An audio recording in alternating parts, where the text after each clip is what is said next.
places where I felt very safe traveling by myself and 5 where I did not.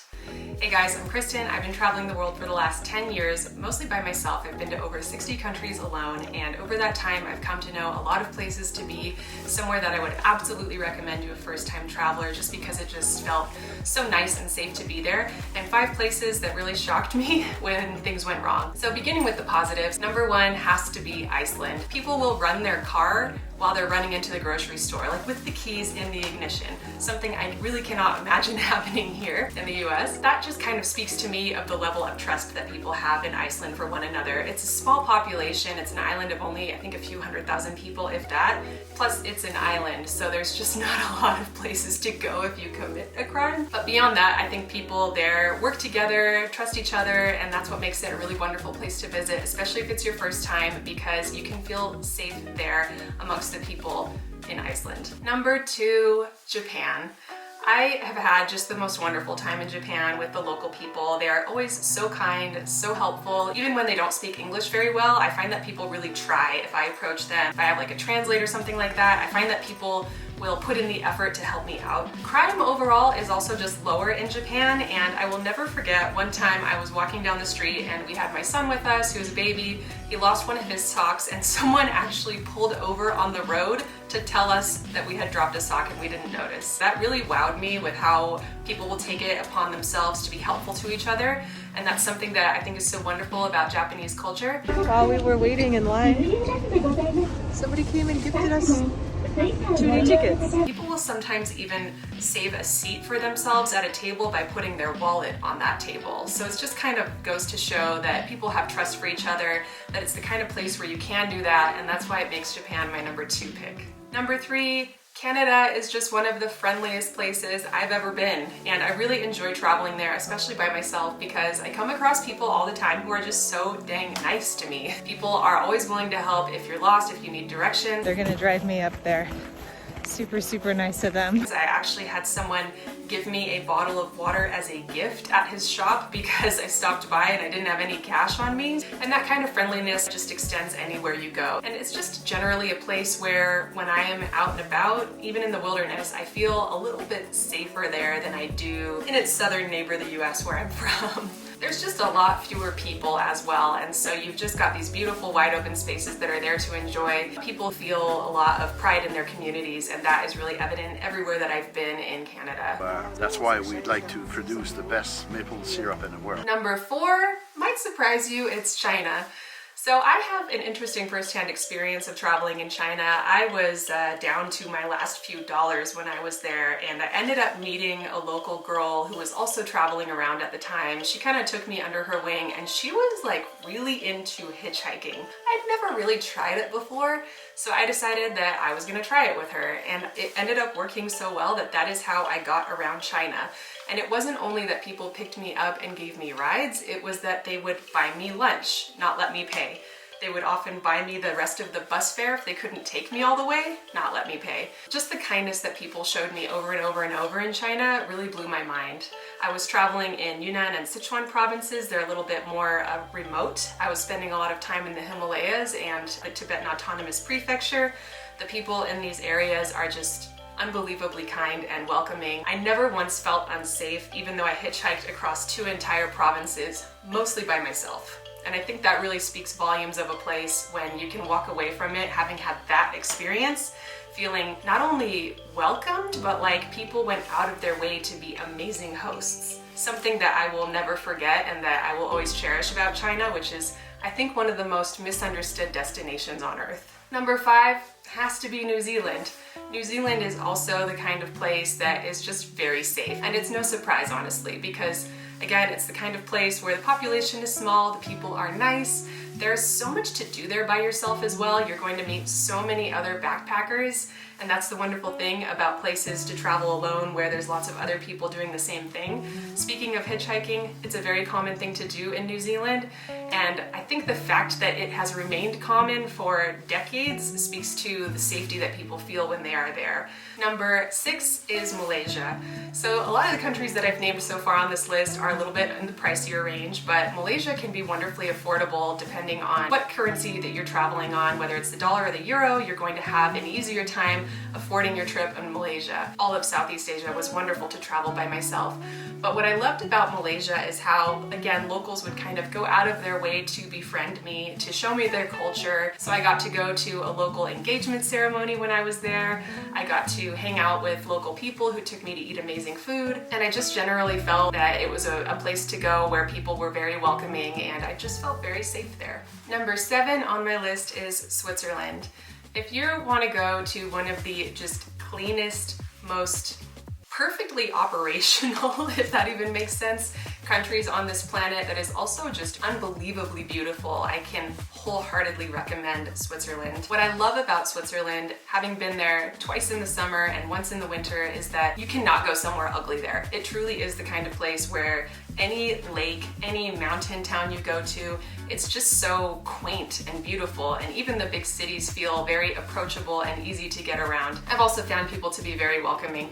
When I've made Swiss friends when traveling, they invited me to come visit them, which I did, and they also would invite all their friends to come over and do potluck dinners because they knew that Switzerland was an expensive country, and so they were trying to help me save money as much as possible. And I just feel like going to those lengths is probably a cultural thing and something really wonderful about having visited there, knowing people. But even if you don't know people, staying in the huts is a really wonderful experience in the mountain towns. They're like just these warm wooden huts that are just so nice and have a very communal feel to them. It tends to be the kind of place where it's easy to meet other people. One thing that can be hard traveling in Europe is there can be a lot of pickpockets in a lot of the other countries, which I will get to later.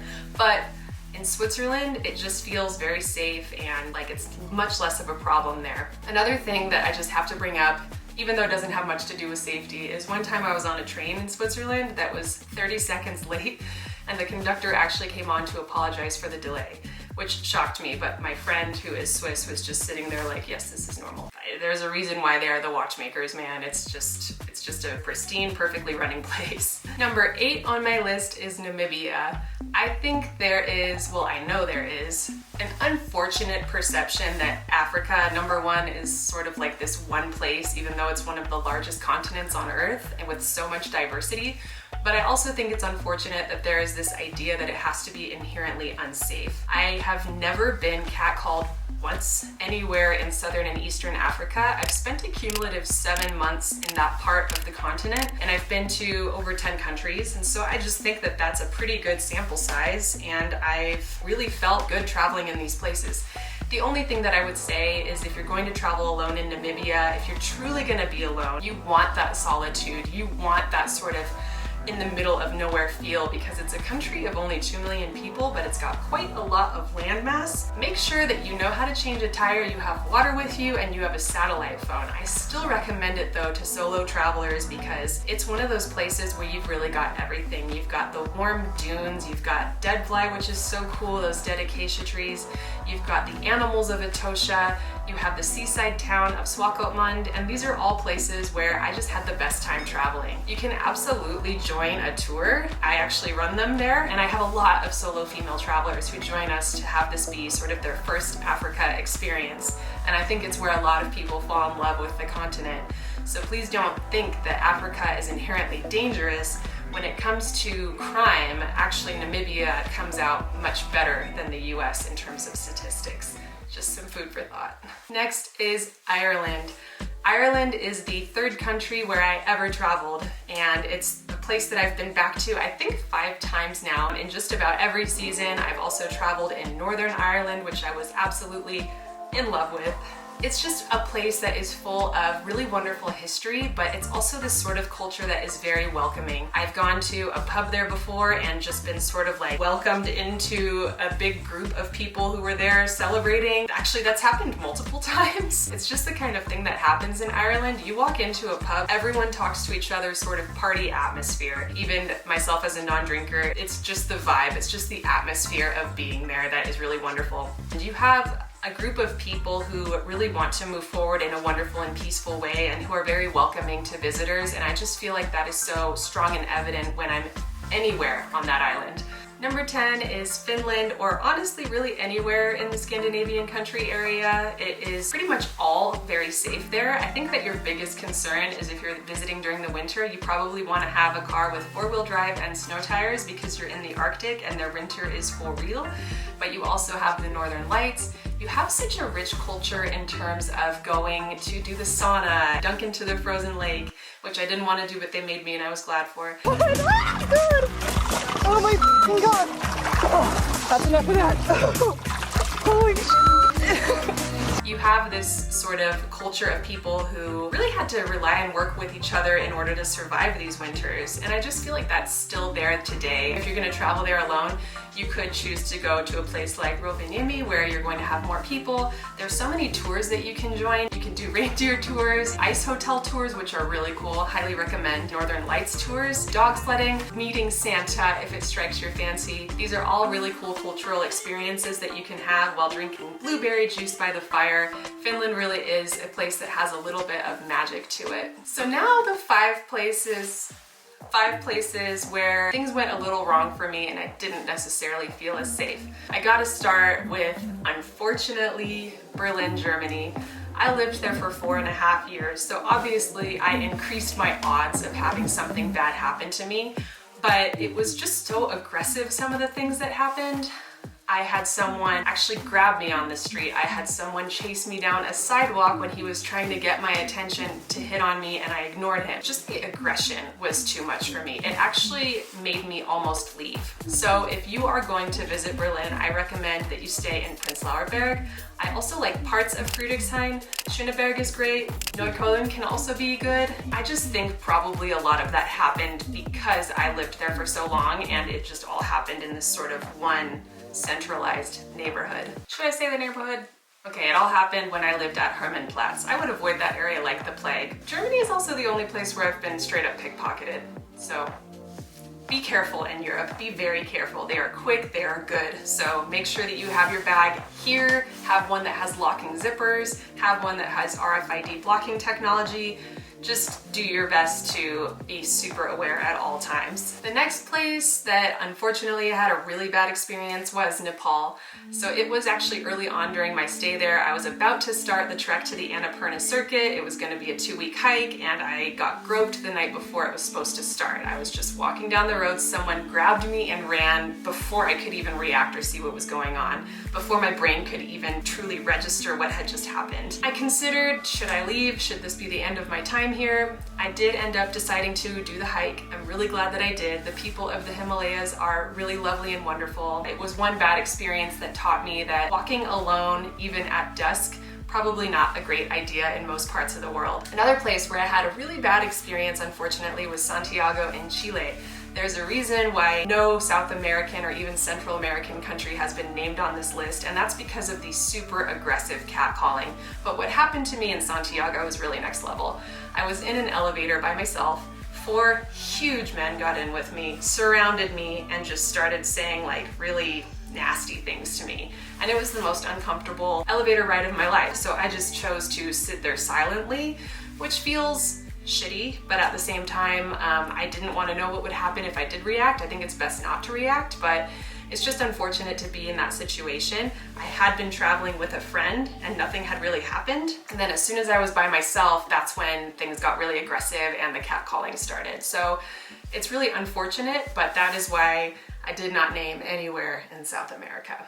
Another unfortunate situation, which it pains me to even bring up because I love this country. I've traveled there so many times by myself. The locals have honestly been really wonderful, but I did have an almost break-in when I was alone in my room in the Philippines. A few minutes later, my bungalow shook again, and then I saw someone shining a light from a phone into my room, and they tried to open the sliding glass door. The owners were really surprised. I never named where it happened. I also have not promoted or shared it or recommended it, so don't worry about that. But they said that that kind of thing had never happened there. I choose to believe them, but unfortunately it did happen to me, and it was really uncomfortable, and it made it really difficult to sleep and enjoy the rest of my time at that particular place. I don't want to put the Philippines down at all, but it did happen, and so that's just why I share it. The only other thing that was very scary that happened on my travels was a flash flood when I was in Tanzania in the rainy season. I learned through 3 trips now during the rainy season in southeastern Africa that it is for real.